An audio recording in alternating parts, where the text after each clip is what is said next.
বুক সেলফে সাজানো বইগুলো দেখলে কষ্ট হয়। কষ্ট হয় সারা জীবন ধরে সঞ্চয় করা স্কুল কলেজের সার্টিফিকেটগুলো দেখলে। মেধাবী ছেলেটা মাস্টার হবে, এতে তো সমাজেরই উপকার, তাই না?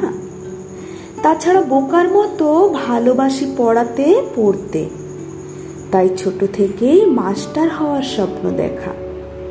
কিন্তু বুঝতে পারিনি জীবনকে কিছুটা সাজিয়ে গুছিয়ে মধ্যবয়সে এসে আচমকা বৃদ্ধ বাবা মা ভাই বোন স্ত্রী পুত্রদের নিয়ে পথে বসতে হবে। দুর্নীতির ভিড়ে স্বচ্ছ মেধা ছেলে মেয়েদেরও বলি হতে হলো। পথে বেরোতে পারবো তো? সবাই তো ডেকে বলবে, শুনলাম তোর নাকি চাকরি চলে গেছে। বাচ্চা মেয়েটা যখন জিজ্ঞেস করবে, বাবা আজ স্কুলে যাবে না পড়াতে, কি উত্তর দেব জানি না। হাতে বিষের শিশি কিংবা গলায় দড়ি দিলে হয়তো আমি পালিয়ে যেতে পারবো, কিন্তু আমার উপর নির্ভর করা মানুষগুলোর কি হবে?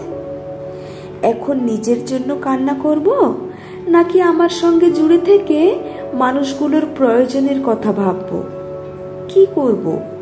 বাবার পুরনো লাঙল নিয়ে মাঠে চাষ করতে যাব, নাকি রেলগাড়িতে বাচ্চাদের বই বিক্রি করব, নাকি কলেজ বেলার মতো টিউশন করে পেট চালাবো?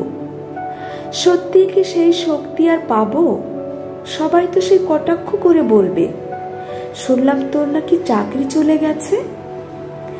যে দেশে চাকরির ভিক্ষায় মাস্টার হওয়ার স্বপ্ন দেখা ছেলে মেয়েগুলোকে ধর্মঘটে নামতে হয়, সে দেশে শিক্ষিত হওয়াটা বোকামি। তার থেকে বরং ছোট থেকেই বাবার সাথে চাষ করা শেখা উচিত ছিল, কিংবা রেলগাড়িতে বাচ্চাদের বই বিক্রি করার সিদ্ধান্ত নেওয়াই ঠিক ছিল।